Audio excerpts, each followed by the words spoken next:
ونعوذ بالله من شرور أنفسنا ومن سيئات أعمالنا من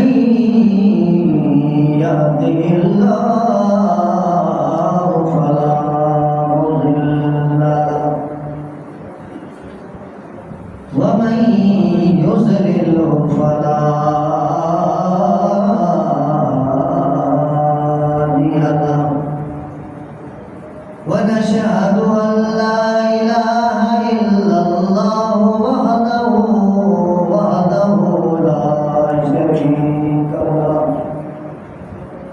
لا شريك له ولا وزير له ولا مشير له ونشهد أن سيدنا وسندنا وحبيبنا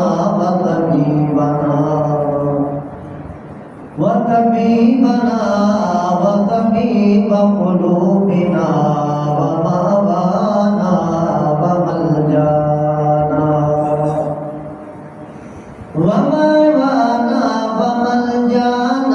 ومولانا محمدا عبده ورسوله أما بعد فأعوذ بالله من الشيطان الرجيم بسم الله الرحمن الرحيم ألم تروا أن الله سخر لكم ما في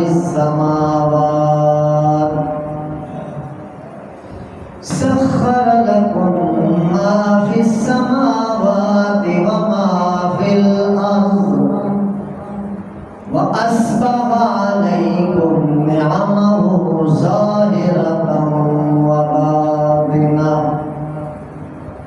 سبحان ربك رب العزة عما يصفون وسلام على المرسلين والحمد لله رب العالمين.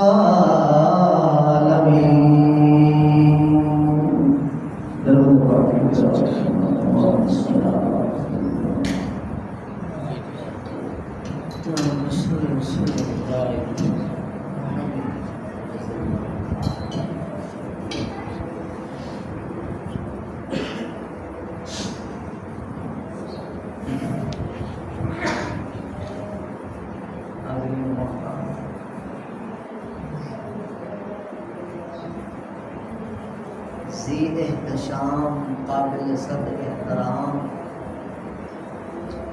انتہائی پیارے بزرگوں دوستوں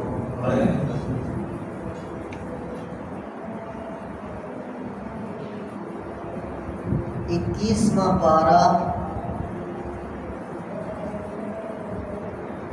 سورۃ لقمان. اللہ سبحانہ و تعالی آپ جناب سے مخاطب ہیں. وہ بے نیاز بادشاہ بات کرنا چاہتا ہے اور بندہ ناچیز فقیر و حقیر اس خلاق عالم کی بات کو نقل کر کے اس کا میسج اور اس کا پیغام، اس کا فرمان عالی آپ جناب کی گوش گزار کرنا چاہتا ہے. اللہ سبحانہ و تعالی عقیدت، محبت، ادب اور صد احترام کے ساتھ اس کی بات سننے کی، سمجھنے کی اور اس کو پھر عملی زندگی میں اختیار کرنے کی توفیق نصیب. اللہ تعالیٰ فرما رہے ہیں الم تروا ان اللہ سخر لکم.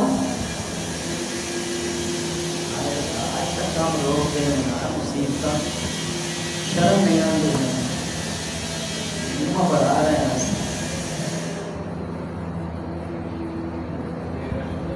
الماری بند کر. منع کرو یار، شرم کرو.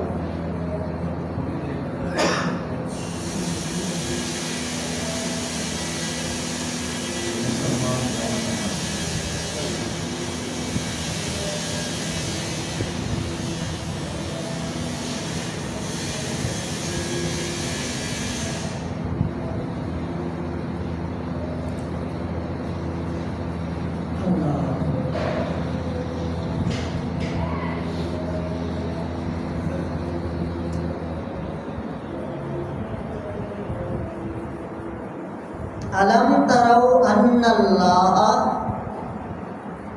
سخر لکم ما فی السماوات وما فی الارض. یہ قرآن ہے، اللہ کا فرمان ہے، بیان ہے. ذرا توجہ سے سنیے اور سمجھیے، ایمان تازہ کیجیے. اللہ فرماتے ہیں لوگوں تم دیکھتے نہیں ہو کہ اللہ سبحانہ و تعالی نے آسمانوں کو، زمینوں کو، آسمانوں کے نظاموں کو، زمینوں کے نظاموں کو،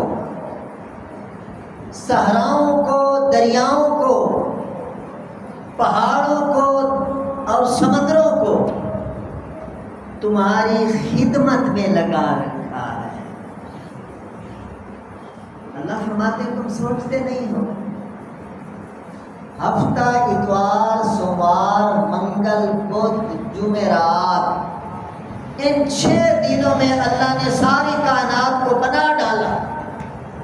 آسمان بن گئے، چاند، سورج، ستارے، سیارے، اور زمین بن گئی پہاڑ، صحرا، جنگل اور سمندر، جزیرے، سب کچھ جو آپ کو نظر آ رہا ہے، جو نظروں سے اوجھل ہے. 6 دنوں میں ساری کائنات بن گئی. اور 7ویں دن، جمعے والے دن، عصر کے وقت اللہ تعالیٰ نے اس کائنات کا اصل جو مقصد تھا، کائنات کو بنانے کا اصل جو محور تھا، وہ حضرت انسان آدم علیہ السلام کو پیدا کرنا. چاند، سورج اور ستارے ہیں ضیاء کے واسطے. سارا جہاں تیرے لیے ہے، تو خدا کے واسطے. اللہ تعالیٰ فرما رہے ہیں دیکھتے نہیں ہو، میں نے سورج کو تمہاری خدمت میں لگا رکھا، چاند ستاروں کو تمہاری خدمت میں لگا رکھا ہے، زمین کو تمہاری خدمت میں لگا رکھا ہے. طرح طرح کے اناج کھا رہے ہو، طرح طرح کے پھل کھا رہے ہو، طرح طرح کے فروٹ کھا رہے ہو، طرح طرح کی سبزیاں کھا رہے ہو، طرح طرح کے غلے اگا رہے ہو. اور پھر زمین کے اندر اللہ پاک نے کتنے خزانے، سونا چھپا دیا، چاندی چھپا دیا، ہیرے چھپا دیے، جواہرات چھپا دیے، اور کولے کی کانیں اللہ نے رکھ دی. اور اسی طرح اور کتنے معدنیات. اللہ فرماتے ہیں حضرت انسان تیرے لیے. سخر لکم، اس لفظ کو سمجھو کتنا اعزاز ہے انسانیت کا. اللہ انسانیت سے مخاطب ہے. ہم نے سخر لکم، تمہارے لیے ساری کائنات کو مسخر کیا ہے، تمہارے فائدے کے لیے بنایا ہے، تمہارے کام میں اس کائنات کو ہم نے لگا رکھا. اور انسان اگر سوچے تو وَأَسْبَغَ عَلَيْكُمْ نِعَمَهُ ظَاهِرَةً وَبَاطِنًا، ظاہری، باطنی، اندرونی، بیرونی، نظر آنے والی، نہ نظر آنے والی، بے شمار، لا تعداد، لاکھوں، کروڑوں، اربوں، کھربوں نعمتوں کے اندر حضرت انسان لپٹا ہوا ہے. سوچتا نہیں ہے نا انسان. اب اسی موٹی سی بات کو سوچو، ہم نے کبھی اس بات کا نہ تذکرہ کیا ہے، نہ کبھی خیال آیا کہ ہوا بھی کوئی اللہ کی نعمت. ہاں جب کوئی ٹھنڈی ہوا چلے تو کوئی کہ یا سبحان اللہ کتنی ٹھنڈی ہوا چل رہی.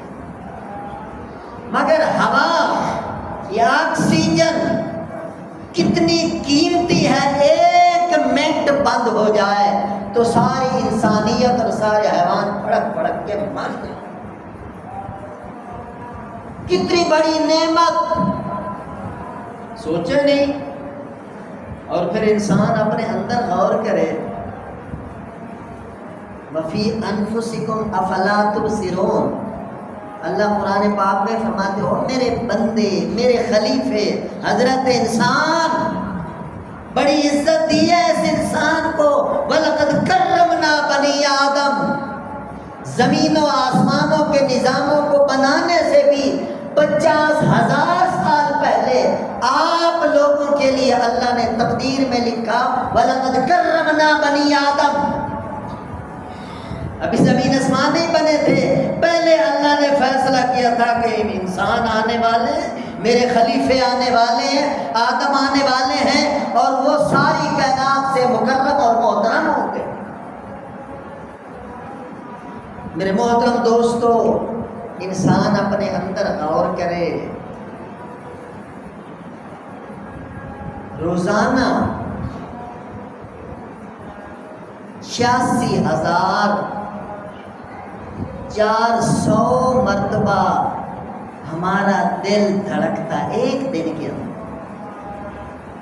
ایک دن میں 86,400 مرتبہ دل دھڑکا ہے، دل متحرک رہا ہے، اور کسی کو پتا ہے کہ یہ اندر کیا ہو رہا ہے؟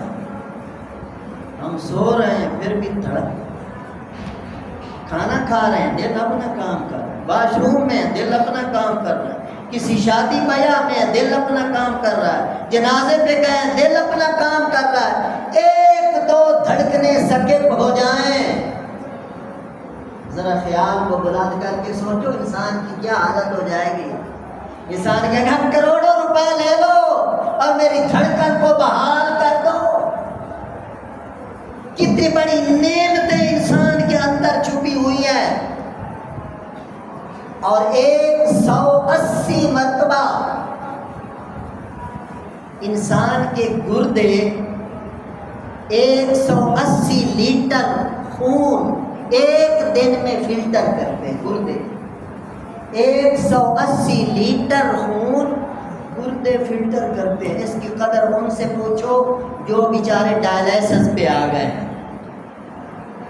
آٹومیٹک مشینری چل رہی ہے، ہمارا خون صاف ہو رہا ہے اور نظام چل رہا ہے، اور ہمارے پھیپھڑے ایک دن میں 11,000 لیٹر ہوا لیتے ہیں، آکسیجن لیتے ہیں۔ ہم نے سوچا کبھی نہیں، یہ بھی کوئی نعمتیں اللہ پاک۔ آنکھ میں ذرا ڈوب جائیے، آنکھوں کی قدر نبینوں سے پوچھو، اور کانوں کی دنیا میں اتر جائیے، اسپیشل کان کے اسپیشلسٹ ساری زندگی کان پر ریسرچ کرتے کرتے تحقیق ختم ہونے کو نہیں آ رہی۔ کانوں کی قدر پہلوں سے پوچھو، کان کتنے قیمتی ہیں، اور زبان اس کے ساتھ سبحان اللہ باتیں کرتے ہو اپنے بچوں کے ساتھ، والدین کے ساتھ، اپنے دوستوں کے ساتھ، اپنے بھائیوں کے ساتھ، پھر اس سے قرآن پڑھتے ہو، حدیث پڑھتے ہو، ذکر اذکار کرتے ہو۔ اس کی قدر ان سے پوچھو جو بے زبان ہے، ان کے پاس زبان ہی نہیں ہے، اور پھر دماغ جو پورے سسٹم کو کنٹرول کر رہا، کتنے لاکھوں کروڑوں نیورون ہم نے کبھی سوچا ہی نہیں۔ ہڈی کے اندر محفوظ اللہ نے دماغ بنایا ہے، توڑ کے دیکھیں تو وہ گوشت کے چند ٹکڑے ہی نظر آئیں گے، مگر اس کے اندر خدا نے ایسا حساس سسٹم لگا دیا ہے کہ پورے جسم کو وہ کنٹرول کر رہا ہے۔ دماغ کی قدر ان سے پوچھو جو بیچارے پاگل ہو چکے ہیں۔ آج انسان کی ساری قدر اس دماغ کی وجہ سے ہے۔ شعور ہے، اللہ نے چھوٹی سی ڈبی کے اندر انسان کو کتنا نواز رکھا ہے، اس شعور کی وجہ سے انسان سیاستدان ہے، انسان سائنسدان ہے، انسان ڈاکٹر ہے، انسان انجینئر ہے، انسان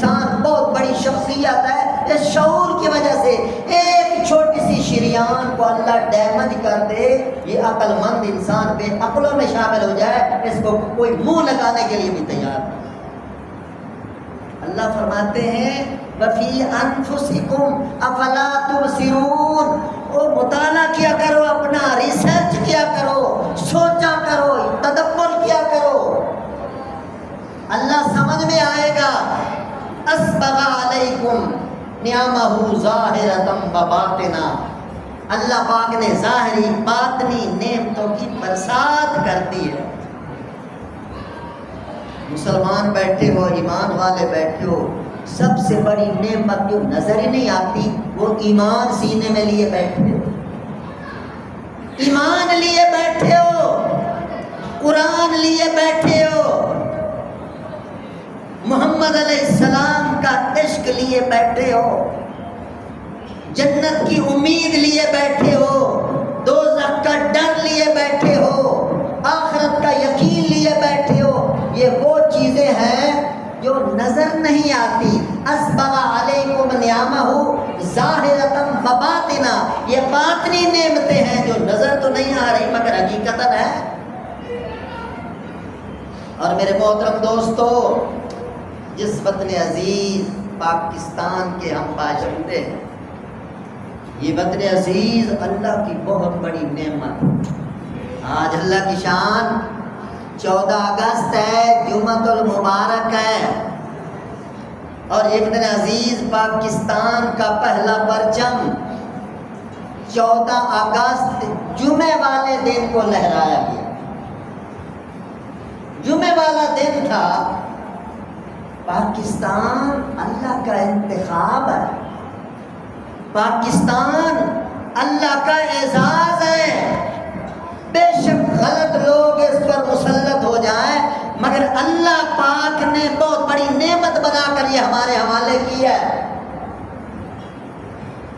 اور پاکستان کے جغرافیے پر آپ نظر ڈالیں تو سمجھ آئے گا ہمارا یہ چھوٹا سا خطہ وطن عزیز پاکستان، اس نے اپنی جھولی میں کتنی نعمتوں کو سجا رکھا ہے۔ دنیا کا بہترین نہری نظام وطن عزیز پاکستان میں ہے، دنیا کے بہترین زرخیز رقبے وطن عزیز پاکستان میں ہیں، اور پہاڑوں کا سلسلہ اللہ نے پاکستان کو عطا فرمایا ہے، اور بہترین دریا اللہ نے پاکستان کو عطا فرمایا ہے۔ اور میرے محترم دوستو، سب سے بڑی بات کہ چاروں موسم، سردی، گرمی، بہار، خزاں، یورپ والوں سے پوچھو 8-10 مہینے سردی رہتی ہے، وہ بیچارے تڑپتے ہیں کہ کوئی سورج دکھا دے، کوئی گرمی لے آئے۔ گرمی لینے کے لیے گورے اس علاقے میں آتے ہیں گرمی لینے کے لیے، کیونکہ اس کے اپنے فوائد ہیں۔ تو پاکستان کو اللہ پاک نے گرمی بھی دی ہے، سردی بھی دی ہے، بہار بھی دی ہے، خزاں بھی دی ہے، کتنی نعمتیں ہیں۔ اور میرے محترم دوستو، ٹھیک ہے خامیاں بہت ساری ہیں، رشوت عام ہے، بے انصافی عام ہے، ظلم عام ہے، بددیانتی عام ہے، لوٹ کسوٹ عام ہے، عدالتوں کو خریدا جاتا ہے، ججوں کو خریدا جاتا ہے، لوگ بک جاتے ہیں، جھوٹی قسمیں عدالتوں میں اٹھا لی جاتی ہیں۔ یہ خرابیاں اپنی جگہ، مگر یہ بات آپ کے ذہن میں ہونی چاہیے کہ وطن عزیز پاکستان جب بنا تھا تو اس وطن عزیز کی بنیاد کے اندر جو قوانین بنائے گئے تھے، جو آئین بنائے گئے تھے، جو لا بنائے تھے، اس کے اندر سب سے پہلا قانون، سب سے پہلا آئین، سب سے پہلا لا یہ ہے، یہ وطن عزیز پوری کائنات پر اللہ کی حاکمیت کو تسلیم کرتا ہے، صرف پاکستان میں نہیں، پوری کائنات پر۔ ان الحکم الا للہ، اصل حاکمیت اللہ کی ہے، اصل سلطان اللہ ہے، اصل حکمران اللہ ہے، اصل صاحب اقتدار اور صاحب اختیار اللہ ہے، اور جو پاکستان کا صاحب اقتدار انسان بنے گا وہ اللہ کے حکم کے مطابق فیصلہ کرنا اس کے لیے ضروری ہے، عمل ہو یا نہ ہو، مگر قانون یہ ہے کبھی کوئی نیک بندہ آ جائے تو اس کے لیے یہ آسانی پڑی ہوئی ہے۔ یہ الگ بات ہے کہ غلط لوگ مسلط ہو گئے اور سارے اسلامی قوانین کو پیچھے دھکیل دیا۔ قانون ہے پاکستان کے دستاویزات کے اندر، اس طرح یہ بھی قانون ہے، یہ اللہ کی تھوڑی نعمت ہے۔ پوری دنیا میں پاکستان ایسا واحد ملک ہے جس میں علن اعلان یہ بات کی گئی ہے کہ پوری دنیا پر اللہ کی حاکمیت کو ہم تسلیم کریں۔ باقی جتنے حکمران ہیں سارے اللہ کے نائب ہیں، اللہ کے خلیفے ہیں، عارضی ہیں، 2 نمبر ہے، اثر حکمرانی اللہ کی۔ اور اسی طرح یہ بھی لکھا ہوا ہے ہمارے وطن عزیز پاکستان کا جو وزیر اعظم ہوگا، ہمارے وطن عزیز پاکستان کا جو صدر مملکت ہوگا، اس کے لیے مسلمان ہونا ضروری ہے۔ 14 اگست کے حوالے سے یہ پیغام ذہنوں سے گزاریے، ہمارے آئینوں میں کیا لکھا ہوا ہے، قوانین میں کیا لکھا ہوا ہے، عمل کیا ہو رہا ہے۔ یہ قانون بنا ہوا ہے کہ صدر مملکت وزیر اعظم کا مسلمان ہونا ضروری ہے، اس کے لیے ضروری ہے وہ اظہار کرے، اقرار کرے آمنت باللہ و ملائکتہ و کتبہ و رسلہ والیوم الآخر والقدر خیرہ و شرہ من اللہ تعالی والبعث بعد الموت۔ اس کا اقرار اور اظہار کرنا ضروری ہے پاکستان کے وزیر اعظم بننے کے لیے۔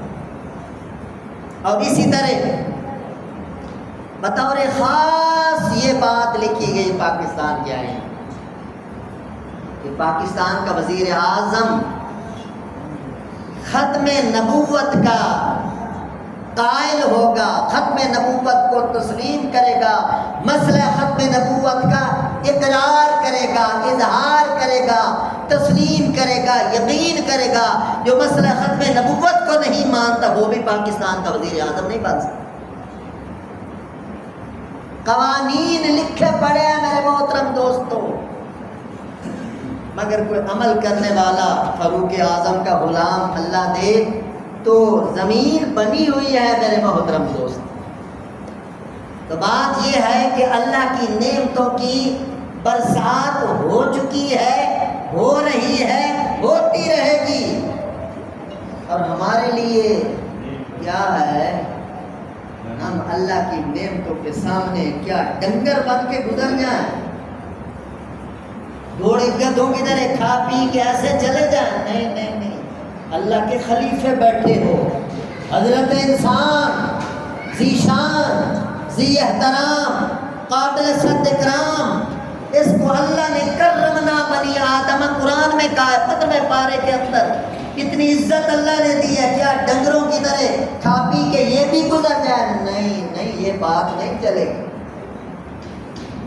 اللہ فرماتے ہیں حضرت انسان سربسجود ہو جائے، میرا شکریہ ادا کر، تیری آنکھیں بھی میرا شکریہ ادا کریں، تیرے کان بھی میرا شکریہ ادا کریں، تیرے ہاتھ پاؤں بھی میرا شکریہ ادا کریں، تیری زبان بھی میرا شکریہ ادا کرے۔ شکریہ اللہ کو اتنا پسند ہے، اللہ فرماتا ہے جو شکریہ ادا کریں گے ان کو میں مزید عطا کروں، ان شکرتم لازیدنکم اور ولئن کفرتم ان عذابی لشدید۔ اگر ناشکری کرو گے پھر اللہ کا عذاب بڑا سخت ہوگا۔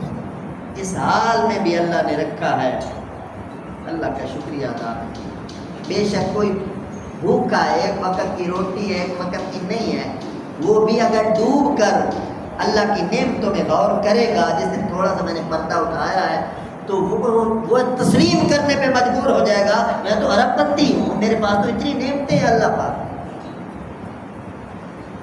موسیٰ علیہ السلام کو حدود میں جا رہے تھے، ایک دولت مند شخص کہنے لگا اللہ پاک سے عرض کریں میرے پاس اتنا مال دولت ہو گیا ہے، یہ اللہ پاک بند کر دے، ختم کر دے، وہ میرے لیے بہت ہو چکا ہے، میں اب اور نہیں لینا چاہتا۔ موسیٰ علیہ السلام نے فرمایا ٹھیک ہے آپ کا پیغام دے دو۔ موسیٰ علیہ السلام اللہ سے، اب کلام ایسے ہوتے تھے جس طرح ہم آپس میں بات کرتے، کلیم اللہ تھے۔ آگے جا رہے تھے تو ایک اور آدمی ملا جو 2 کپڑوں میں لپٹا ہوا فقیر اور غریب درویش بیٹھا تھا۔ اس نے کہا کہ اللہ پاک سے کہہ دینا کہ ہمارے حالات بہتر فرما دیں، لوگ بڑے خوشحال ہیں، بڑے صاحب حیثیت ہے، خوشی میں سے، میں 2 کپڑوں میں ہوں، فقیر ہوں، غربت ہے، اللہ سے کہیں میرے حالات درست کریں۔ موسیٰ علیہ السلام کو کہا ٹھیک ہے آپ کا میسج دیجیے۔ اب 2 بندوں کے میسج لے کے موسیٰ علیہ السلام جا رہے ہیں کوہ طور پر، ایک خوشحال ہے، ایک بدحال ہے، ایک امیر ہے، ایک غریب ہے۔ بات چیت ہوئی اللہ پاک سے، ہوئی، پہلے آدمی کا پیغام سنایا، یا اللہ وہ بندہ کہہ رہا ہے کہ اللہ کا کو کہو بس کرے، اب میں اتنی نعمتیں مزید نہیں لینا چاہتا۔ تو اللہ نے کیا فرمایا؟ اللہ نے فرمایا اس بندے کو کہو میرا شکر ادا کرنا چھوڑ دے، میری نعمتیں رک جائیں، میرا شکریہ ادا کرنا چھوڑ دے، نعمتیں رک جائیں گی۔ اور جو دوسرا بندہ، اس کا پیغام بھی موسیٰ علیہ السلام نے دیا، وہ تنگ دست ہے، کہتا میں خوشحال ہو جاؤں، تو اللہ تعالیٰ نے کیا پیغام دیا؟ اس بندے کو کہو میرا شکریہ ادا کرنا شروع کر دے، میں خوشحالیاں عطا کر دوں گا، میرا وعدہ ہے ان شکرتم لازیدنکم۔ موسیٰ علیہ السلام دونوں کے جواب لے کے آ رہے ہیں، تو اس بندے کو ملے جو خوشحال تھا، امیر تھا، کہ اللہ پاک فرماتے ہیں کہ اس بندے کو کہو میرا شکریہ ادا کرنا چھوڑ دے، نعمت سٹاپ کر دے۔ وہ بندہ تڑپ اٹھا، اللہ یہ کیسے ہو سکتا ہے؟ اتنا بڑا محسن، اتنا بڑا حنان منان سبحان مہربان، اس کا شکریہ چھوڑ دیں، ایسا کبھی نہیں ہو سکتا۔ تو موسیٰ علیہ السلام نے فرمایا اگر ایسا کبھی نہیں ہو سکتا تو پھر نعمتیں بھی کبھی نہیں روک سکتی، وہ بھی برسات ہوتی رہے گی، اللہ کا وعدہ ہے۔ اور پھر دوسرا بندہ جو 2 کپڑوں میں بیٹھا تھا، موسیٰ علیہ السلام نے اسے اللہ کا جواب دیا کہ اللہ تعالیٰ فرماتے ہیں کہ میرا شکریہ ادا کیا کرو، اللہ تندرستی ختم کر دیں گے، خوشحالی عطا فرمائیں۔ اس نے پتہ کیا کہا؟ کان کھول کے سنو بات۔ اس نے کہا تھا کہ اللہ نے دیا ہی کیا ہے کہ اس کا شکریہ ادا کرو، اللہ نے دیا ہی کیا ہے، وہ بھول گیا کہ میرے اندر کتنی نعمتیں ہیں، اس بات کو بھلا کر کہتا اللہ نے دیا ہی کیا۔ موسیٰ علیہ السلام کو بھی دھڑکا لگا، یہ کتنا خطرناک جملہ بول رہا ہے۔ اللہ کی شان، موسیٰ علیہ السلام کے سامنے طوفان آیا، ہوا چلی، وہ 2 کپڑوں میں جو لپٹا ہوا تھا ہوا وہ کپڑے بھی اڑا کے لے گئے۔ وَلَئِن كَفَرْتُمْ إِنَّ عَذَابِي لَشَدِيدٌ إِن شَكَرْتُمْ لَأَزِيدَنَّكُمْ۔ 13ویں پارے کے اندر یہ آیت آتی ہے، اللہ کا وعدہ ہے شکر کرو گے تو زیادہ دوں گا، دین میں شکر کرو گے تو دین بڑھاؤں گا، دنیا میں شکر کرو گے تو دنیا بڑھاؤں گا، اور اگر ناشکری کرو گے، دین میں ناشکری کرو گے تو دین میں کمی آئے گی، اور دنیا میں ناشکری کرو گے تو دنیا میں کمی آئے گی۔ اللہ مجھے اور آپ سب کو اس تھوڑی سی زندگی کے اندر ذکر شکر کے ساتھ زندگی گزارنے کی توفیق نصیب فرمائے۔ وما علینا الا